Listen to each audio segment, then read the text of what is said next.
In this video, we're going to continue looking at substitution methods for solving second-order differential equations. And we're going to look at a bit of a classic here. It's a lot of algebra, but it's one that's good to know. So when you have a differential equation like this, where it's an x squared term times your second derivative, and an x term times your first derivative, and a constant times your y, so it's almost like a quadratic sitting on top of your differential equation. A classic substitution is to replace x with e to the u. Our aim, remember, is to transform this, which is going to involve either eliminating the y's or the x's. It can be a little bit hard to see which one we're actually going to eliminate, but in this case, well, I'll tell you what, you have a think about it. Let's start the algebra and we'll just see which one is easier to eliminate, the x or the y.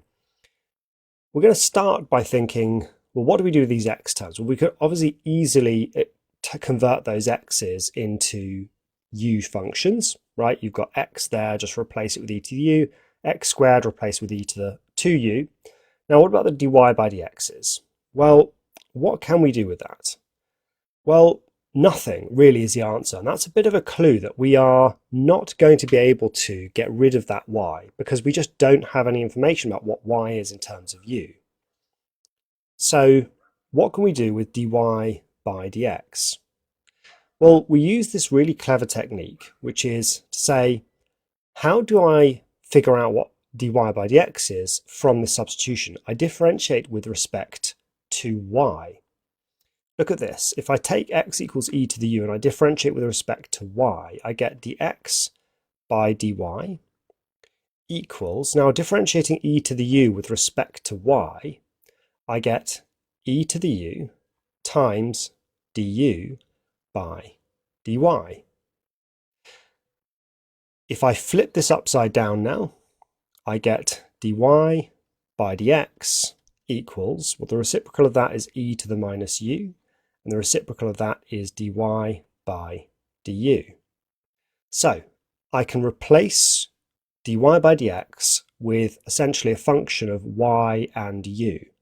So we're not going to get rid of y, we're going to get rid of x. And we do that because y can stay here, the dy by dx can be converted into some function of y and u, and the x's can be turned into a function of u. But now here's my challenge. I need to find d2y by dx squared. Now, that's not trivial because I have dy by dx as a function of y's and of u, basically. So I can't just trivially be differentiated with respect to x. Here's the insight we're going to use. We know that d2y by dx squared, by definition, is the derivative with respect to x of dy by dx. But I can't differentiate this easily with respect to x, but I could differentiate it with respect to u. Differentiating this with respect to u is easy. E to the minus u, easy to differentiate with respect to u. Dy by du, the derivative of that with respect to u is just d2y by du squared. So I'd love to be differentiating this with respect to u. So here's what we do. We basically replace the dx with a du, and then we compensate with a du up here to cancel with that, and dx here because we had a dx here. And scanning across, I have all the right things, just not quite in the right order, but that's actually fine. Look, on the top I have a d and a dy. Here's the d and the dy. On the bottom I have a dx and a dx. Here's the dx and dx, and the du and the du simply cancel. This is, by the way, also just the chain rule in action. It's saying dy by dx was a function of u. So if I differentiate it with respect to u, I just have to multiply it by du by dx. Just like if you're differentiating cos y with respect to x, you multiply by dy by dx. So you really can think about this just in terms of fractions, and it does work. So how are we going to do that then? So d2y by dx squared. So it's the derivative of dy by dx with respect to u multiplied by du by dx. So differentiating this with respect to u is just product rule. Here's my u, here's my v, so it's u v dash. So differentiating this with respect to u is d2y by du squared plus u dash v. So that's minus, because differentiating that you get minus. Now it's confusing because there is actually a u in here. dy by du. So that is this bit, the derivative of dy by dx with respect to u. Now I need to multiply that by du by dx. What is du by dx? Okay, let's figure it out. So where shall I do this? Down here. So I can find dx by du. Dx by du is just e to the u, and that means that du by dx is e to the minus u. So I'm multiplying through by e to the minus u. So now we have d2y by dx squared. Let's neaten that up a little by just incorporating the e to the minus u in there. I've got e to the minus 2u d2y by du squared minus e to the minus 2u dy by du. Now let's substitute everything into here.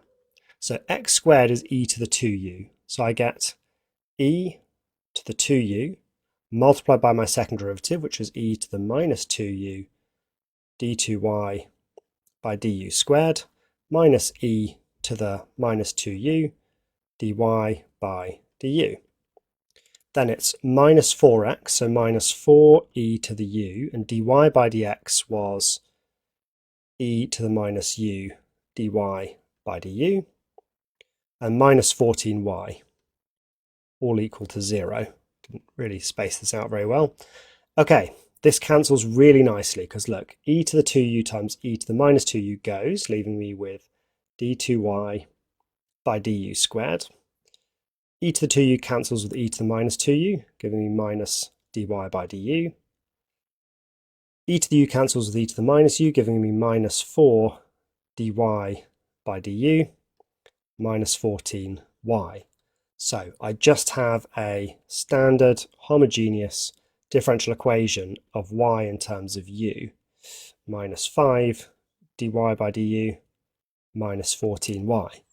So let's go ahead and solve this. Just before we do, I just want to point out, like this feels like quite a long and complicated process. The key insight, the one thing you've got to remember is this. If you remember this, basically everything else follows. Because if you remember to do this, it's not easy, but it's just kind of cranking the handle, by which I mean just doing what you have to do. So there aren't really any decisions to make. If you remember to do this, everything just falls into place. Okay, let's go ahead and solve this. M squared minus 5m minus 14 equals 0. What is that? M minus 7m plus 2 equals 0. So we've got m is 7 or minus 2, meaning that my function for y in terms of u is y equals any amount of e to the 7u plus any amount of e to the minus 2u. Now I can replace this because I know that x is e to the u. Now that e to the 7u is e to the u to the power of 7. So that's y equals a x to the 7 plus b, and this is now x to the minus 2. It's quite cool this, because the solution to this is well, it's basically a polynomial. Well, not quite, but it's just x's and powers. So it's just a rational function. So that's quite nice, because so far our solutions have always been exponentials of some kind. And this one's not. This is just some amount of x to the 7 and some amount of x to the minus 2. Okay, that is that technique. Work your way through this one. In the next video, we're going to try another one. So see you there.